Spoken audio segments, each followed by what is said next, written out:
Bonjour à tous, c'est Jean-Luc Roux sur sa chaîne YouTube. Aujourd'hui, nous allons parler de la Russie qui commence à tester l'avion turbopropulseur UTS 800 pour réduire les dépenses liées aux avions d'entraînement. Comme l'a rapporté Avia Comments le 28 décembre 2024, l'Aral Civil Aviation Plant, l'UZGA, a livré les deux premiers avions d'entraînement turbopropulseurs UTS 800 de série au ministère russe de la Défense. Ces avions désignés 06 et 07 avec des numéros de queue rouges seront intégrés aux essais en vol pour évaluer leur performance et leur adéquation à la formation des cadets dans l'aviation opérationnelle et tactique. Cette livraison fait partie d'un programme initié par le ministère de l'Industrie et du Commerce et le ministère de la Défense pour produire un avion d'entraînement turbopropulseur de fabrication nationale pour l'instruction initiale et de base au vol.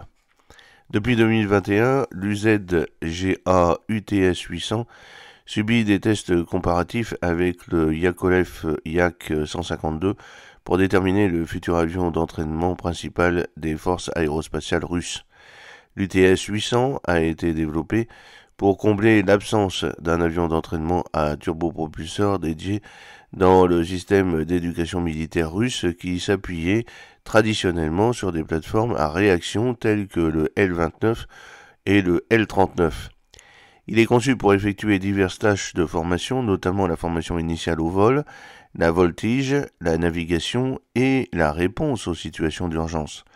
Le programme vise à faire la transition vers des avions d'entraînement à turbopropulseur pour réduire les dépenses opérationnelles et les exigences de maintenance tout en répondant aux besoins de formation. Propulsé par un turbopropulseur VK800S produisant 800 chevaux, l'UTS 800 a une vitesse maximale de 460 km/h, une autonomie de 1200 km et un plafond opérationnel de 6000 mètres. Il peut opérer sur des pistes pavées ou non pavées. La disposition du cockpit en tandem place l'élève pilote à l'avant et l'instructeur à l'arrière. Les caractéristiques de sécurité comprennent des sièges éjectables, un auvent résistant aux oiseaux et un système anti-givrage. Pour atteindre un poids à vide de 1706 kg et un poids maximal de décollage de 2560 kg, la cellule intègre des matériaux composites polymères pour réduire le poids et les coûts de fabrication tout en maintenant la résilience structurelle. L'avionique de l'avion comprend un affichage tête haute et des écrans multifonctions pour simuler divers scénarios d'entraînement. Un système de contrôle mécanique à action directe et une configuration aérodynamique conçue pour la prévisibilité contribuent aux caractéristiques de maniabilité. Des caractéristiques telles que les approches contrôlées aux angles d'attaque critiques, l'entrée et la sortie de vrille en toute sécurité et les surcharges autorisées de plus 7 à moins 4 G soutiennent son application dans la formation à la voltige et à la navigation. L'UTS 800 subit des tests comparatifs avec le Yak 152 pour déterminer l'avion d'entraînement principal des forces aérospatiales russes. Ces évaluations ont commencé en 2021 et se poursuivent, aucun des deux avions n'entrant en production à grande échelle. Le Yak 152, introduit en 2016, est propulsé par le moteur diesel allemand Red A03T, qui est de plus en plus difficile à se procurer en raison des restrictions géopolitiques. L'UTS 800 en revanche est conçu pour faire la transition vers le VK800SM, un moteur développé localement qui est encore en phase de test et devrait être certifié d'ici fin 2024. La conception de l'UTS 800 présente des similitudes avec l'avion d'entraînement Dart autrichien, notamment un seul turbopropulseur et des sièges en tandem. Les essais en vol de l'UTS 800 ont commencé le 28 octobre 2023 sur l'aérodrome militaire d'Aramil. Ces tests ont confirmé la stabilité, la contrôlabilité et le fonctionnement du système. ainsi que la capacité de l'avion à effectuer des manœuvres nécessaires à la formation des pilotes.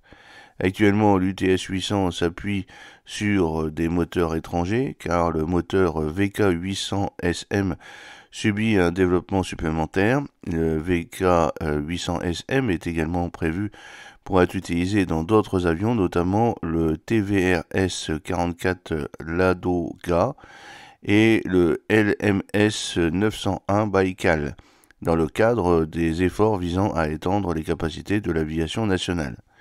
La conception de l'UTS 800 présente des similitudes avec l'avion d'entraînement autrichien Dart, notamment un turbopropulseur unique et des sièges en tandem. L'UZGA n'a confirmé aucune influence directe de conception étrangère.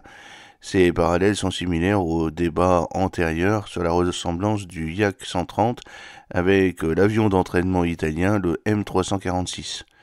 La conception modulaire de l'UTS 800 simplifie la maintenance et offre un accès ouvert au système clé, réduisant ainsi les temps d'inspection.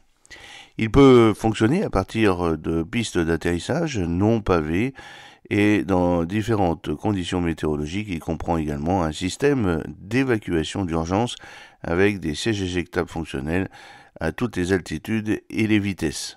La disposition du cockpit permet à l'instructeur de surveiller et d'intervenir pendant le pilotage des élèves. L'UTS 800 s'intègre dans un système de formation beaucoup plus large, comprenant des simulateurs et des outils au sol permettant une formation basée sur des scénarios tels que des simulations de panne de système et des ajustements des conditions météorologiques. Le coût opérationnel par heure de vol est d'environ 25 000 roubles, ce qui contribue à sa rentabilité prévue. L'UTS 800 fait partie d'efforts plus vastes visant à remplacer la dépendance au système étranger dans l'aviation russe.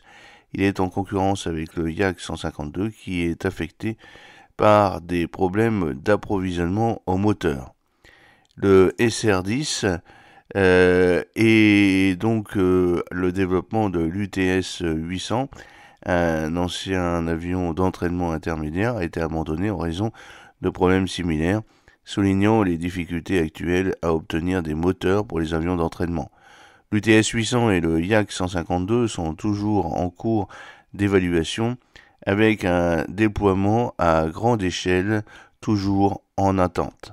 Le développement de l'UTS 800 reflète une initiative visant à améliorer la production aéronautique nationale de la Russie tout en s'attaquant à la dépendance aux technologies étrangères. L'UZGA a déjà travaillé sur des projets tels que le LMS 901 Baïkal et des versions localisées de l'avion L410. Le moteur VK 800 SM est au cœur de ces efforts, avec des applications prévues sur plusieurs plateformes. La progression du programme dépend de la capacité à surmonter les défis actuels, notamment en matière de certification et d'intégration des moteurs, qui détermineront la viabilité de l'avion pour les applications militaires et civiles. J'espère que cette petite vidéo vous a plu. N'oubliez pas de cliquer sur le pouce pour la promouvoir, de vous abonner si ce n'est pas encore fait et de partager cette vidéo sur vos réseaux sociaux. A très bientôt, fidèlement Jean-Luc O.